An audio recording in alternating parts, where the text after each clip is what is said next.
کہ corrupt parliamentarian جو ہے وہ ایک کرپٹ محکمے کو میں کرپشن کیسے روک سکتا ہے؟ امپاسبل ہے، یہ ہو ہی نہیں سکتا کہ وہ اس کو روک لے۔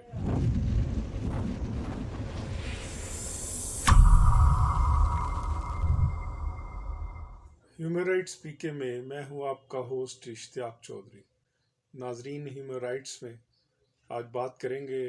ٹرانسپیرنسی انٹرنیشنل کی جو رپورٹ سامنے آئی ہے، انتہائی دکھ اور تکلیف دہ رپورٹ ہے۔ Being a citizen of Pakistan, جب ہم اس رپورٹ کو دیکھتے ہیں کہ کرپشن انڈیکس میں ہم 140ویں نمبر پر پہنچ گئے ہیں۔ 2018 میں ہم 117ویں نمبر پہ تھے، تو 2018 سے لے کر 2022 آج جو جنوری ہے، اس میں 3 سال میں اس کا مطلب یہ ہوا کہ 23% جو ہے وہ مزید کرپشن بڑھی ہے، یا 23 درجے ہم کرپشن میں اوپر چلے گئے ہیں۔ آخر اس ساری کرپشن کی کیا وجوہات ہے؟ کیوں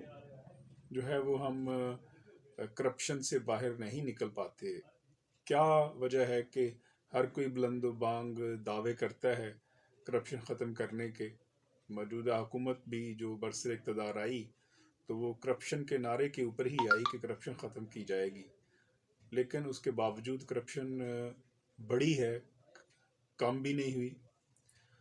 تو اس کا اگر انالیسس کیا جائے اور اس سوال کو انٹرٹین کیا جائے کہ کیسے کرپشن کو ختم کیا جا سکتا ہے، اس کے بارے میں کیا کیا جانا چاہیے، تو چند جو بنیادی باتیں سامنے آتی ہیں اس میں آپ دیکھیں گے کہ سب سے بڑی جو کرپشن کی وجہ ہے وہ ہمارے ہاں، کیونکہ ٹاپ سے شروع ہوتی ہے، تو وہ ہمارے ہاں وہ پارلیمانی سسٹم ہے جس کی بنیاد ہی کرپشن پر کھڑی ہے۔ پارلیمانی سسٹم کیا ہے؟ سادہ لفظوں میں ایک منڈی ہے، ایک آدمی کروڑوں اربوں لگا کے جیتتا ہے جس کا عوام سے کوئی تعلق نہیں ہے، بزور طاقت بزور جبر جو ہے وہ ول خریدتا ہے، خوف سے خریدتا ہے، اور اس کے بعد پھر وہ اپنی جو ول ہے وہ اس کو بیچتا ہے وہاں پہ، اور اس ول کا سودا ہوتا ہے وہاں پہ، جس طرح ایک منڈی میں سودا ہوتا ہے کسی چیز کا۔ اور یہی وجہ ہے کہ وہ جو بیوپار ہے وہ آپ کو ہر جگہ نظر آئے گا۔ یہی بیوپار آپ تاریخ اٹھا کے دیکھ لیں، بہت پیچھے نہ بھی جائیں تو آپ کو مشرف کی گورنمنٹ میں بھی وہی بیوپاری نظر آئیں گے، پھر آپ کو جو پی ایم ایل این کی حکومت آئی اس میں بھی وہی بیوپاری نظر آئیں گے،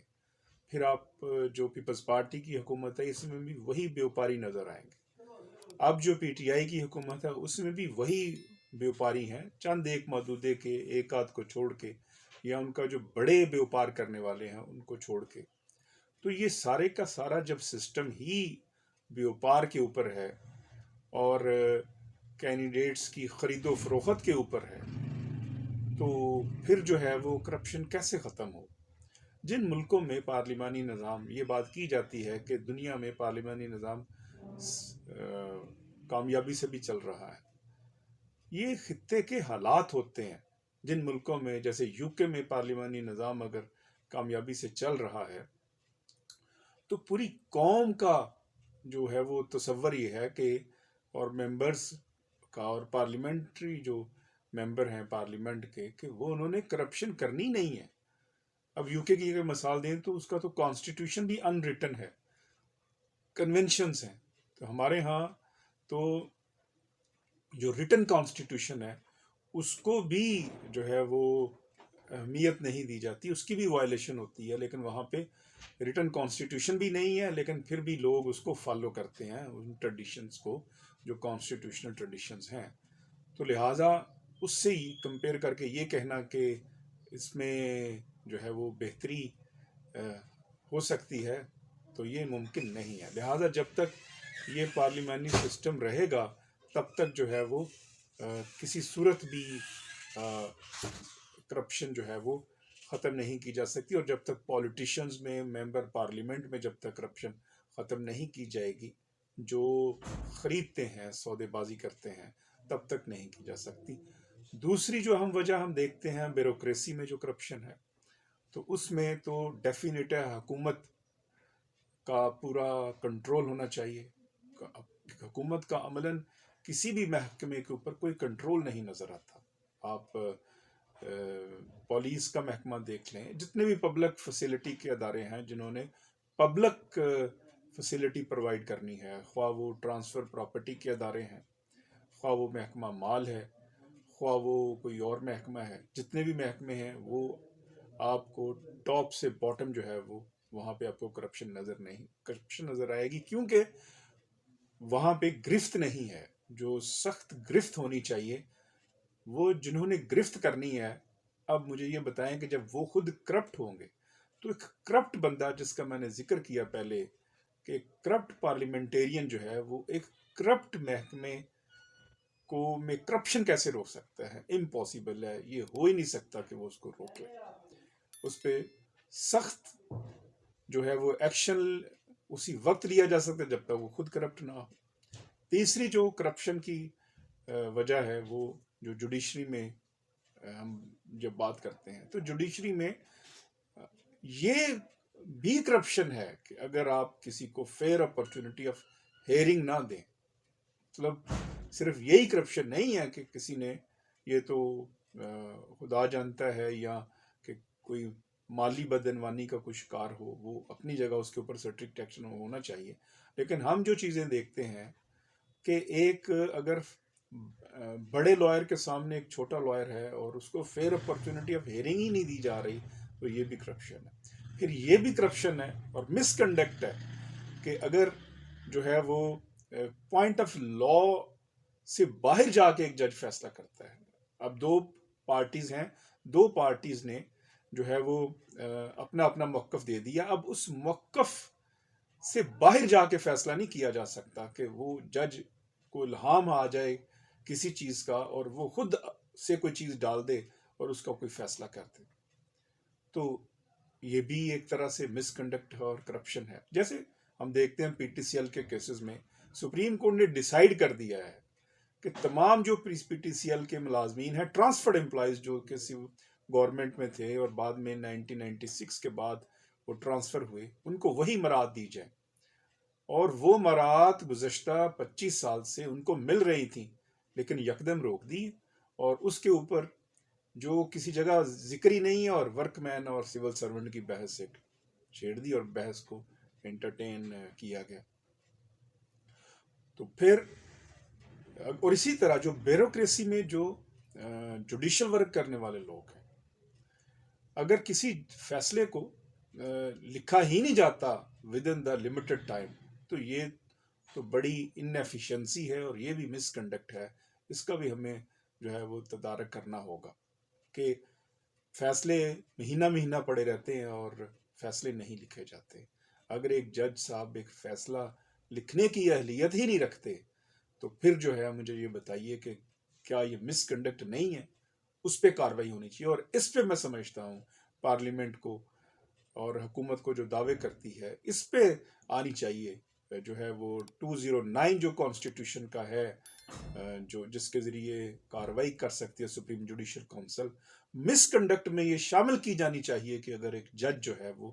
فیصلے کرنے کے بعد ود ان لمیٹڈ ٹائم اگر وہ فیصلے نہیں لکھتا، تو وہ بھی مس کنڈکٹ کے زمرے میں آئے گا اور اس کے خلاف بھی کاروائی ہونی چاہیے۔ پھر ہمارے ہاں جو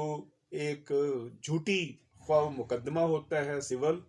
مقدمہ، دیوانی مقدمہ، یا جھوٹی ایف آئی آر ہوتی ہے، اس کے اوپر کوئی قانون نہیں ہے، اور اسی وجہ سے عدالتیں اوور برڈن ہے۔ یہ بھی ایک کرپشن کی وجہ ہے کہ آپ جو ہے وہ ایک بیچارہ شخص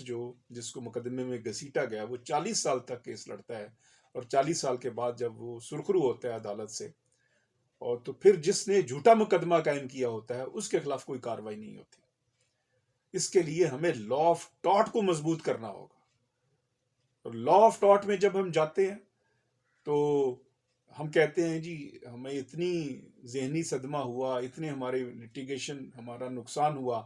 تو وہاں پہ یہ کہہ دیا جاتا جی کوئی نہیں، پھر اب اللہ تعالیٰ نے جو منظور تھا ایسے ہی، اب آپ بری ہو گئے ہیں، چھوڑیں آپ اس کو، کیوں آپ جس نے مقدمہ جھوٹا کیا تھا اس کے خلاف کیوں کاروائی کی جانی چاہیے.